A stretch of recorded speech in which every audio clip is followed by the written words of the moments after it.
Sir, whose Tesla is this? Mine. I'm just charging it. Nobody like you drives a Tesla. You're making the biggest mistake. At a Tesla Supercharger station on the corner of Westfield and Grant, a self-made tech millionaire found himself treated like a criminal. What began as 12 minutes between meetings, a man in a navy suit, charging his car, checking his phone, turned into a physical confrontation captured on a CCTV system that recorded every second in high definition. The officer who approached him had no report to reference, no plate to run, no call that sent him there.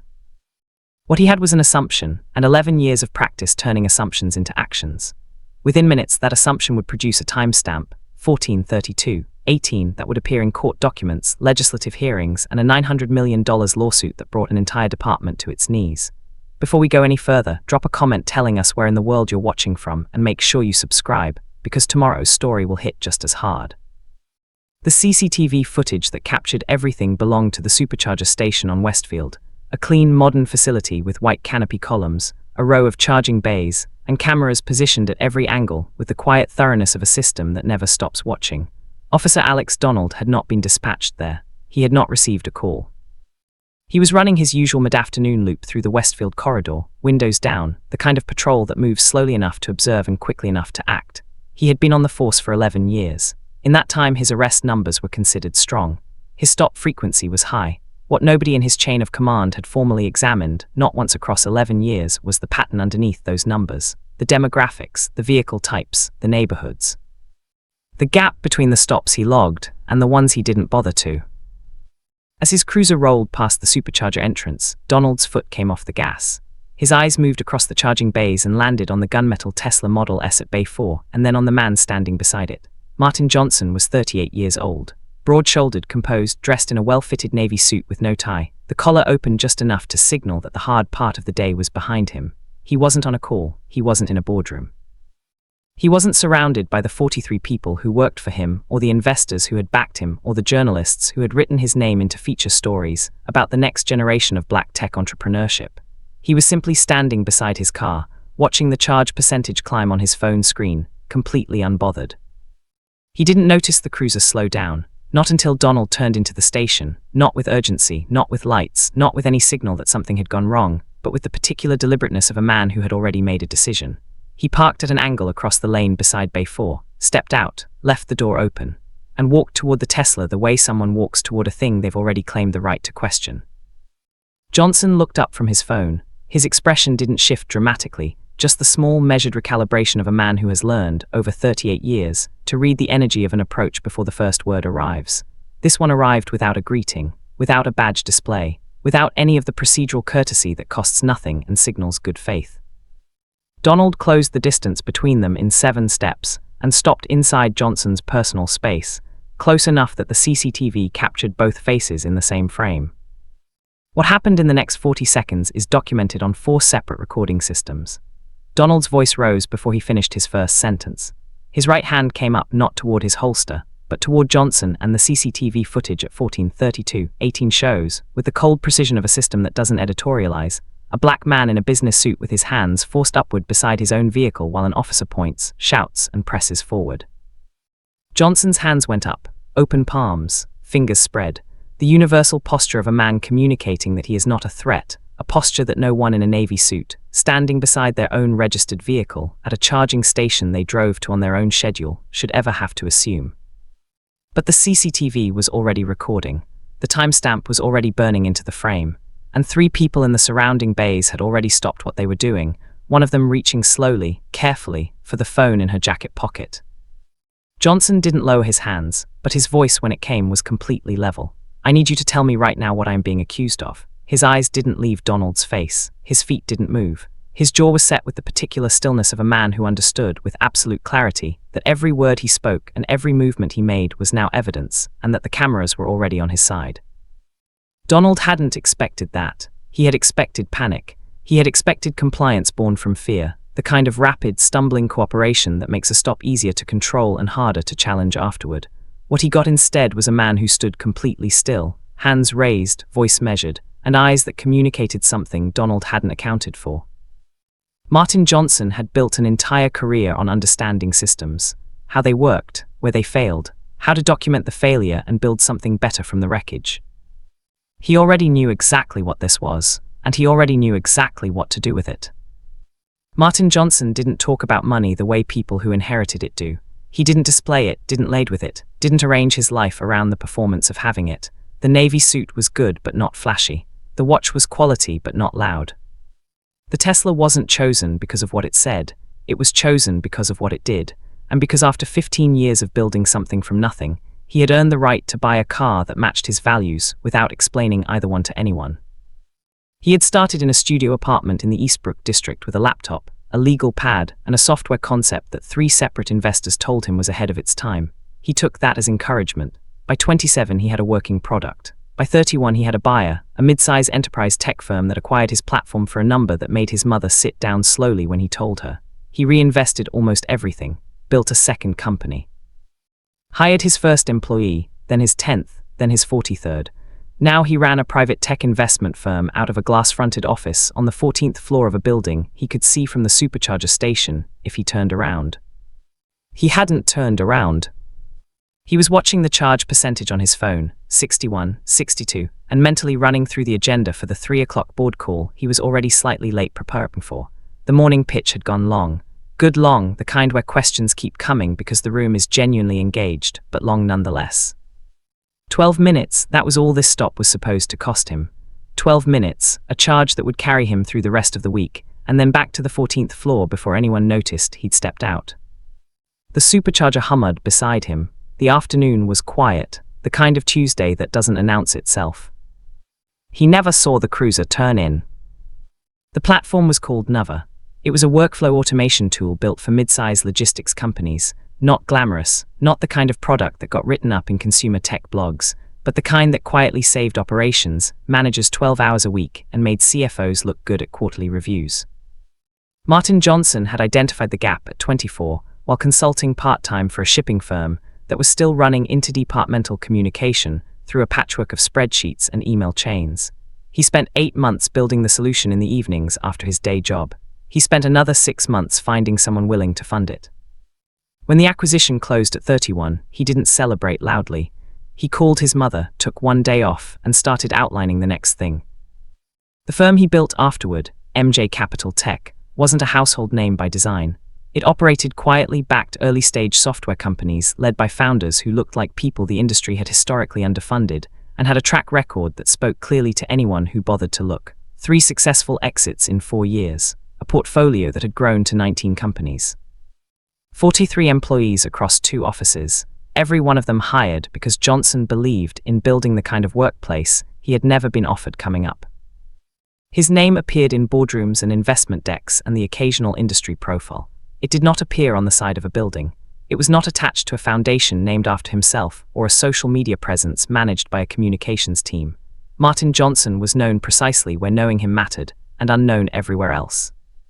That gap was not an accident. It was a choice. A private man building a private empire, moving through the world on his own terms, accountable to his work and the people who depended on it. It was also, on a Tuesday afternoon at a Tesla Supercharger station, the gap that Officer Alex Donald would decide to fill with an assumption. Officer Alex Donald had been running the Westfold corridor for 40 minutes when he saw it. Not a call, not a dispatch, not a plate flagged by the system or a Bahavak that triggered procedure. Just a gunmetal Tesla Model S sitting at Bay 4 of the Supercharger station, catching the mud-of-ton and light the way expensive things do, cleanly, without apology. Donald's foot came off the gas. He had been on the force for 11 years. In that time he had developed what he described in performance reviews as situational awareness, an instinct for things that didn't fit, a read on environments that came from experience rather than evidence. His supervisors had noted it favorable in his early years. His stop numbers were high. His arrest rate was considered strong. What his personnel file also contained, filed across 9 separate occasions over 7 years, were complaints. Different names, different locations, different vehicles, but a consistency of description that anyone looking carefully would have recognized as a pattern. Nobody had looked carefully. The complaints were reviewed individually, contextualized individually, closed individually.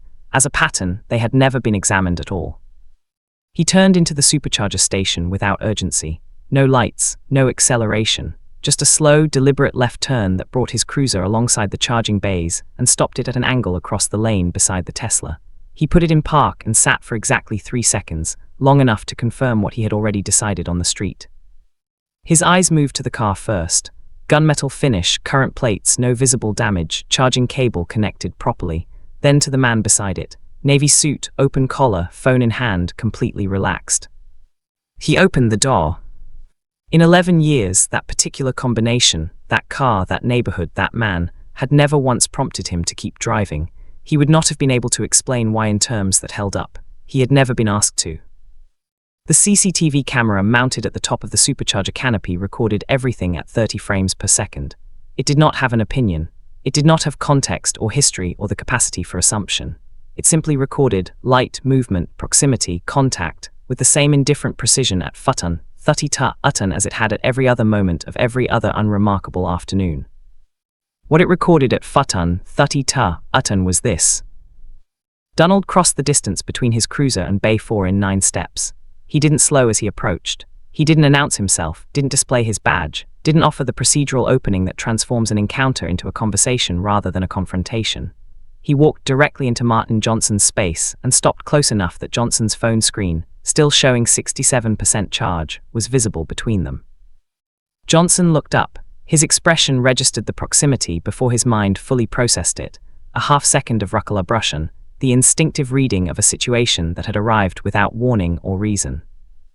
Donald's right arm came up first, pointing, index finger directed at Johnson's chest, close enough to be felt as a physical declaration. His voice came with it, loud enough that the CCTV's audio system captured it clearly over the ambient hum of the charging equipment. Johnson's hands went up. Not slowly, not after a warning. Immediately, both palms open, fingers spread, raised to shoulder height in the practiced, instinctive response of a man who understood in his body what the situation required before his mind finished forming the thought. It was a posture built from 38 years of existing in a world that occasionally demanded it without notice. Donald grabbed his left wrist anyway.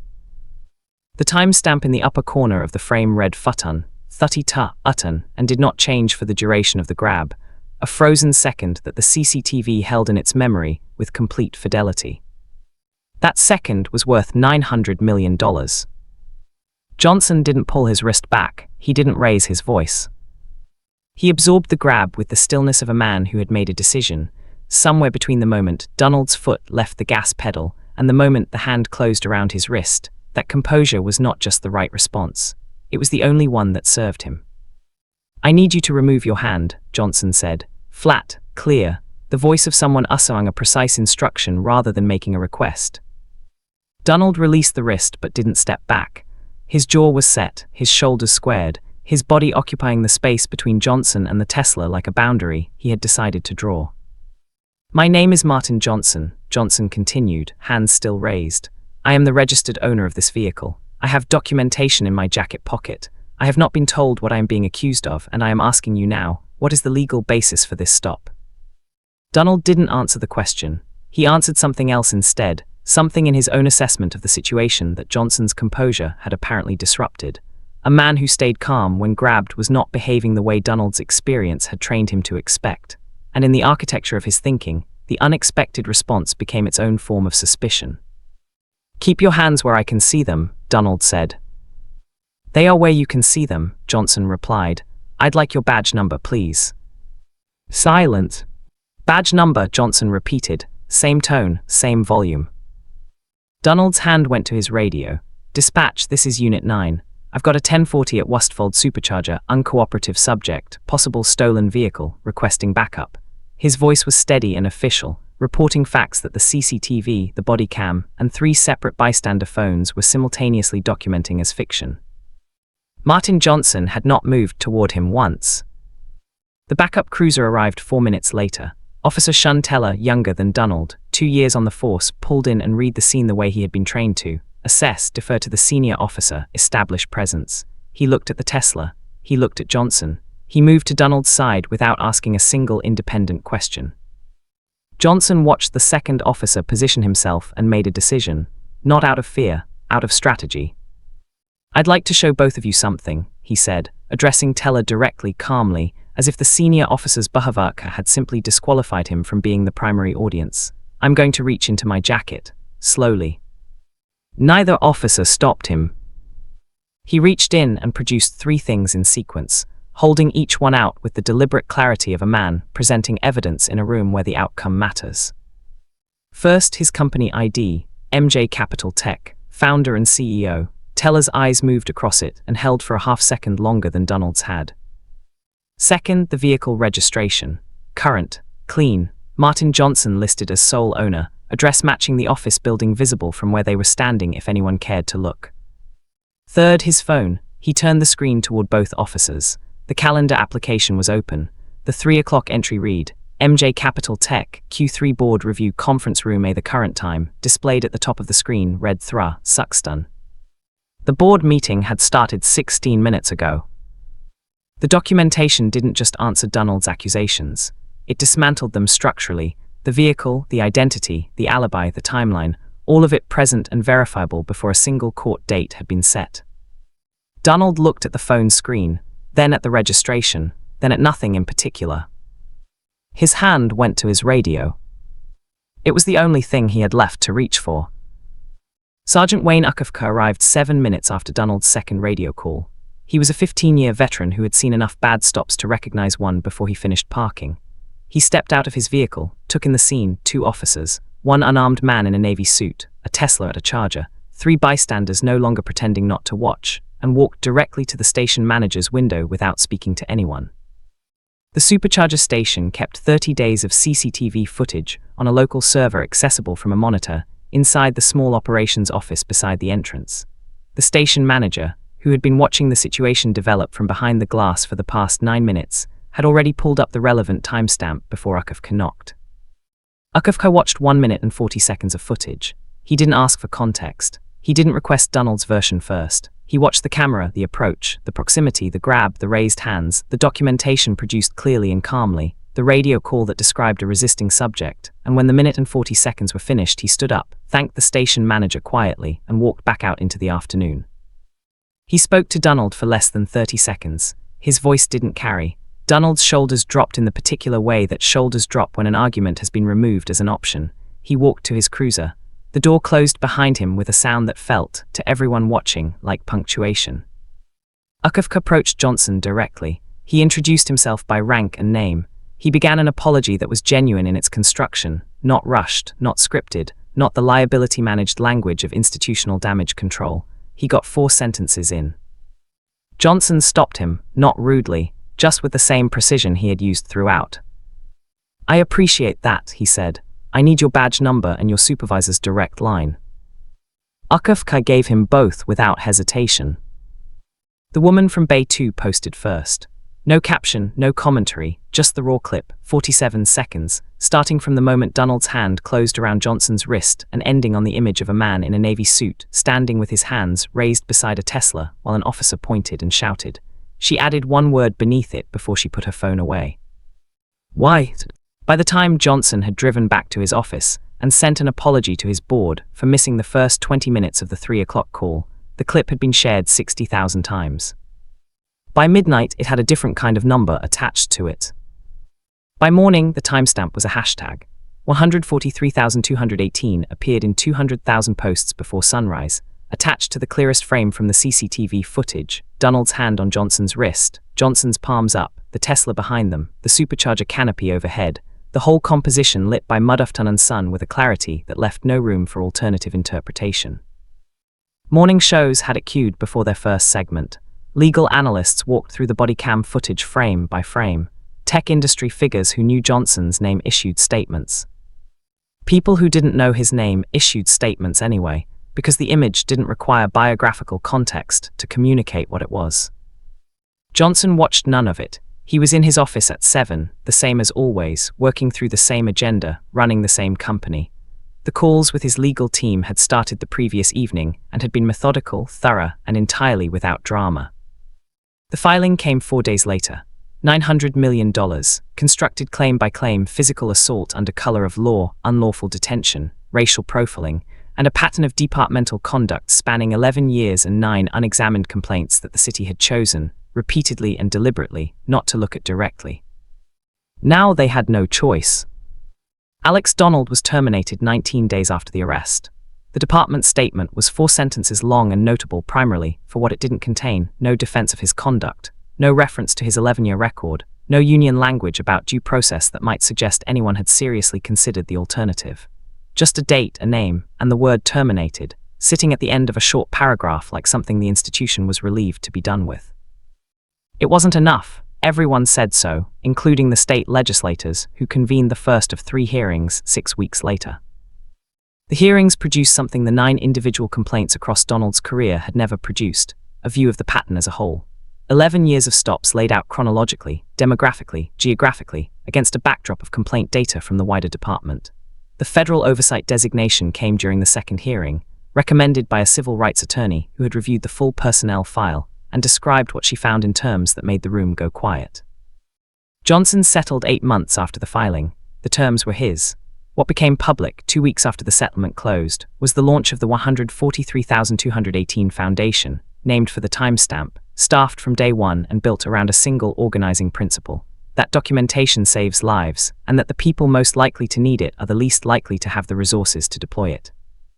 The foundation provided free legal representation, body camera access programs, and a digital documentation platform designed to help individuals record, preserve, and submit evidence of unlawful stops in real time. Martin Johnson had spent 15 years building technology that solved problems quietly. This was the same work. It just had a different kind of urgency behind it. He gave one interview, 12 minutes, no styling, no prepared remarks. At the end, he said, they thought the suit was a disguise. It wasn't, the camera was. He didn't elaborate, he didn't need to.